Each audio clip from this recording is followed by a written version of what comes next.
So India's made some late game gains. That is a tongue twister, and I can't believe I just said that. And they're going after Arabia. Arabia has 3 cities. It's unlikely that India is going to get all 3 cities, but I think it's possible.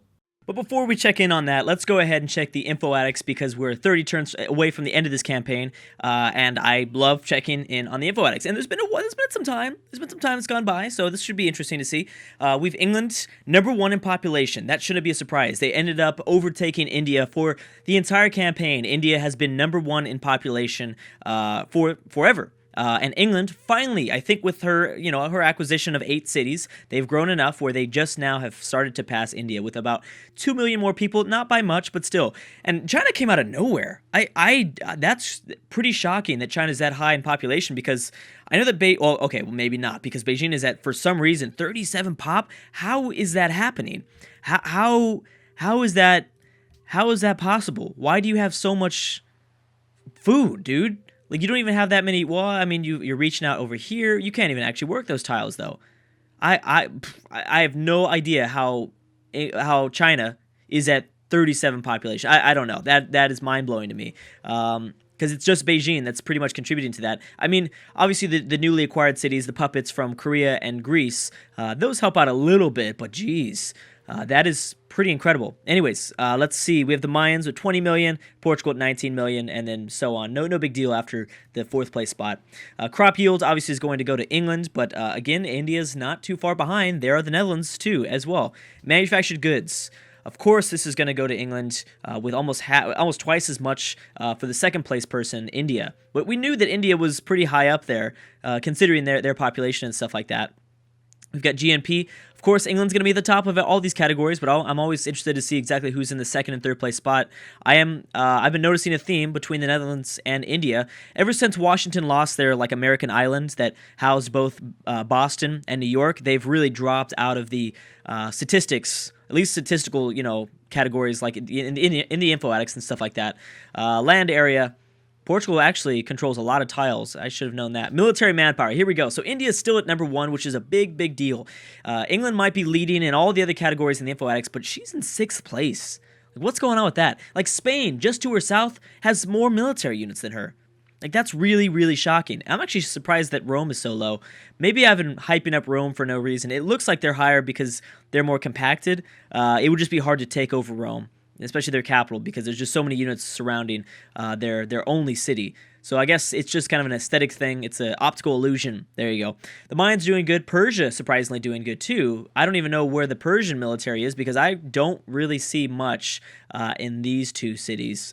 So I don't know. They could be outside somewhere. They could be roaming around. I mean, here's their 3rd city. Forgot about that city, but still doesn't seem like there's that many units there. A lot of people might have their navies just out and about. Or navies and military, they could be embarked. That happened to a lot of civs tried to sneak attack somebody and then never ended up going through with the plan, and they're just stuck out there in the middle of the ocean. So what do we have next? We already went over military manpower approval, literacy. Let's check on literacy. Actually, no, literacy doesn't matter. Let's check on technology happiness. There's always like a few that I just need to skip over. I mean, it might be interesting to look at social standing. So Spain has the most policies adopted. Then we have India, third place for England. We have a tie. No, it's still no tie. And it just goes straight down the line, 28, 27, 26, 25, and then there's a few 24s and a few 23s. Okay, now let's check on technologies. So Persia is #1. That might be why they're so high in the military manpower category. Maybe they have really advanced units. They don't have a lot. They do. I do see rocket artillery. What is that, like a mobile SAM or something like that? So they do have advanced units, more advanced units, I guess I should say. India, pretty high up there. Again, England, not too high in technology, which is so strange. I mean, I guess it's not that strange because, the more cities you have, the more required science you need to build up, to continue to progress. So that makes a little bit of sense, but still shocking to see them kind of lower on this list. Cities is the big one. So we actually have England at 7. We have America still at 6, the Netherlands at 6, the Celts at 6, and then we have a tie here with Portugal, the Mayans, India, and that is it. So at this point in the game, we're really only looking at the top 7. Nations with 4 cities, I don't think you have any chance of grabbing 4 more cities, more than likely. I think that you can't count out the Civs with 5 cities. So India, the Mayans, the Portuguese, and then the Celts, the Netherlands, and America still have a chance to catch England, but it is very unlikely. Let's check in on wonders. England at 9, the Persians at 6. Wow, that's also probably helping them out quite a bit. Depending on what kind of wonders, of course, that is. You know, the early game wonders don't really help out that much, but the late game really are super helpful. Tourism really doesn't matter. I don't think anyone's really been investing at all. And of course, Venice is probably making a ton of money right now. Actually, we should probably check in on that GNP. Where's Venice at? Yep, they're pretty high on the list for not being the strongest Civ ever. Anyways, let's go ahead and continue to progress through this campaign. I really am interested to see exactly how India is going to go about their attack of Arabia. They're going to go after Medina, which is actually not too tough of a city to take, I don't think. You're going to have to fight through bazookas and artillery units, as well as submarines, which will be tough, but India has the biggest military in the world right now. So if anyone's going to be able to do it, it would be them. But they really need to start utilizing those atomic bombs. If they don't start utilizing them, then it's not going to be good. They're not going to have a good time. So let's see what India does. They're not pushing super far forward. They're bringing over. It looks like they're starting to bring over the Air Force, which is a good idea because it was pretty much India's Air Force that helped them take over that final Mongolian city. If they use their Air Force like they did in the previous video, I think they will see some success. Not a lot of success, but they will see some success. Technically, if they grab 2 cities, then they'll be tied with England. But I would still have to give it to England because they have more capitals. If it comes down to a tie, then we're going to have to go with capitals. And luckily for England, they were in a good spot. As well as I don't feel. I would always feel. So if it came down to a tiebreaker, let's say India grabs 2 cities right here, Medina and Mecca. Then we go to, who has the most capitals. They would only have their capital and then Mecca, I believe. Yes, I believe that would be. Well, it doesn't matter because England has so many right now. They've got 1, 2, 3. So they've got 3, not including London. And like a lot of people have been saying in the comment section, I mean, if it comes down to a tiebreaker, it's very clearly that England is winning the campaign. They just decided to stop, and I don't know why, which could end up biting them. That now things would get a little bit more confusing if India is able to grab a 3rd city, and they don't have to necessarily grab it from Arabia. Like we said in the last video, I mean, India has been. And they've been in a really good spot to be able to do a lot of different things. They can attack a lot of smaller nations around them. They're really starting to blob out, and it's about dang time. So they could maybe do some things. There comes India. They don't have to continue to go after Arabia. They can go after Siam. Again, they drop a nuke. They can take out a lot of units there. I mean, not a lot. They can't. They're going to bring down a lot of health in the area with the units surrounding them. They could go after Osaka, Byzantium as well. Isabella building the Manhattan Project. We have an atomic bomb here, so they still don't want to use their atomic bombs. I think they've put them inside of carriers, though. Yeah, they have used them inside of carriers.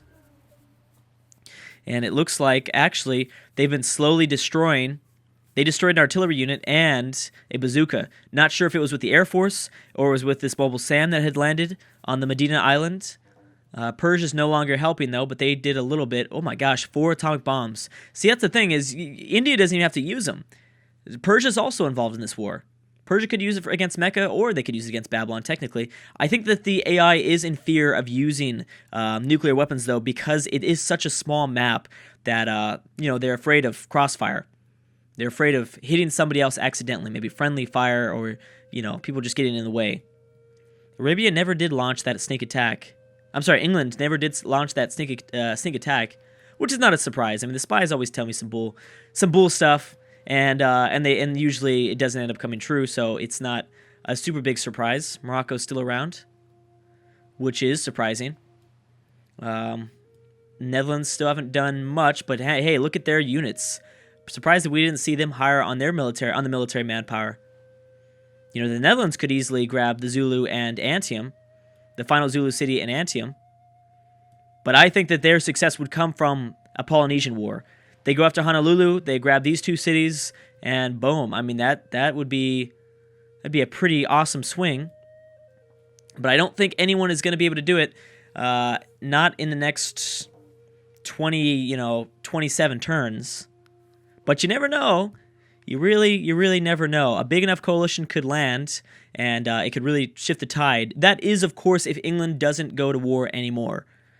England could go to war at any point and completely just smack down anybody else's hopes. So India did lose their mobile SAM, which might not be super bad. Ooh, they're making a mistake by taking this bazooka and going after the Persian capital. Embargo Venice. Oh, man, Venice does not need any more people to keep them down. Okay, let's see what happens there. How is Venice doing? I love that Venice did so well. I mean, that was one of the nicest things ever. It just sucks that they were not in a better location. You know, if they landed in a better location, I think they could have done a lot more. See, the Mayans are good. The Mayans are kind of scary. Look at the Ottomans. Ooh, where are the Ottomans going? I don't know where the Ottomans are going. Maybe are they going after the Zulu? I can't remember if they were at war. I know that there are a few nations that were pretty far away at war with the Zulu because, you know, the AI is thinking, why not? Why not go to war with these Zulu? Another thing that never ended up coming true was the Portuguese sneak attack. They never ended up sneak attacking anybody else either. Spain landing in Aztec territory. These two nations are not at war, but they look like they're moving through to somebody else, possibly. Quite a few destroyers nearby. Let's also not forget the other wars that are going on. I think we have Brazil versus Carthage. We've got multiple people at war with Brazil. We still have Russia versus Syria. Syria's been slowly doing damage, and actually, is this a battleship? Oh, they might have just figured something out. The AI might have finally figured out that, wait a second, this battleship can attack from 3 tiles away. That's incredible. I never knew that. Maybe that's what's going on. Oh, man, and Venice was embargoed. I hate that. Why does the AI always like to embargo civs? And then everyone votes for it, too. It seems like, on the scope of things, it's not a good thing for most of the world to embargo another civ. It's usually a bad thing. You got to be able to make that sacrifice. And, you don't want to decrease trade overall. In global trade, you don't want to decrease, you don't want to have one less member because that's going to hurt the entire group. And since Venice wasn't really doing anything, I don't know. I just think that is, I don't enjoy that aspect of Civ 5. Let's see if this battleship continues to attack. Also, what's inside here? Great War Bomber? So are they getting support from the Great War Bomber? They could be. Again, Russia has no air force, so that could be why they're having so much success right now, because they can just take a Great War Bomber and a battleship and just continue to pound away. I mean, it might take some time, but they would eventually, I think, take it down. At that point, but I don't know if they're going to be able to hold on to it with the musketmen, the crossbowmen, and the machine guns all around, as well as with a great general.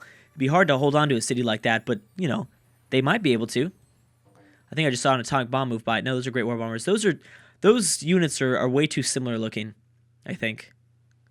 Yep, they attacked again, and they're sending in some reinforcements, which is probably a little bit premature when they only have the city down into the yellow. They didn't use the attack from the Great War Bomber since they moved them to another city. Places we like to visit, doesn't really matter. We have the Celts plotting against the Huns. Someone should have plotted against them a long time ago. Carthage is still around. Byzantium looks like they're going after somebody. I know that they have a war against, I can't remember who it is. And here comes India. They're going to have to fight back a battleship, a mobile SAM, and an artillery. Arabia they managed to get up a bomber as well. So are they using their air force? Kind of, but not probably to the best of their abilities. Yeah, not I don't think they're using it to the best. They're moving around atomic bombs, though. See, they drop a bomb and things would be good. They'd have a lot more success. All they have to do is drop a bomb. But I again, it'd be very hard. Well, one, I mean, India can't drop a bomb in Medina yet because they've got units on this island. But I think the AI is very nervous about, because remember, the AI doesn't necessarily see what we can see. And I just dealt with that problem when I was playing my Putin's Russia game, my Putin Empire game, where I was afraid to drop a bomb because I didn't have vision on the city, so I didn't know what else was on the island. That could be something that's going to detour the AI from dropping an atomic bomb, because the AI really doesn't want to do that. And I don't think the AI does that. I don't think I've ever seen the AI accidentally hit. It's usually not an accident. Like, they'll declare war and then boom, boom, boom. I'm pretty sure the AI just will not do it if they're not like 100% sure that they won't hit anybody else. As well as it's interesting because you would be hitting the Persian borders, which would draw you into a war with the Persians. That would, quite obviously be a pretty big problem. So they don't want to do that either. Moscow's down. They had to retreat their units. Looks like Russia had some success pushing back Assyrian units. But again, with this battleship, I mean, they're going to grind away. Unless, of course, the English come in there and swoop in. That would be a likely scenario, I think. Does England have it? Yes, they do. England does have some bombs themselves. So someone could nuke Rome without getting anybody else in the crossfire, since no one really has borders to Rome. I think the Ottomans did, right? But because there's so many units, they just can't find a possible tile to move into. Yeah, nuking Rome would be, well, devastating for them, but it'd be very, very smart. Extremely smart, including this Celtic city. You nuke this city too, because there's just a lot of units. No one's going to be able to take over that city completely, because the Celts are just going to continually take it back. Mayans have been building up quite a huge air force for a long, long time. I think that we might be underestimating the Mayans when they have 5 cities, and there is an empire with 4 cities just to the north, which, with the Mayans, I think they could have a lot of success. That's the thing you got to worry about, is not necessarily, I would say actually the Mayans might be in a better situation than India themselves to maybe come out of nowhere and grab a victory. Only because the AI is less likely to declare war on a lot of nations. They usually declare war on one at a time. And because we're kind of winding down this campaign, there's going to be a point where it's just not going to be possible. The AI doesn't declare war on consecutive nations. And I know I talked about how weak the AIs surrounding India are, but they're not going to go to war with Siam and then go to war with Japan like a human player would, and then go to war with Byzantium. Like they just don't do that. They wait. They wait some time, and then they go, and then they wait some more time, and then they go after another somebody, I guess.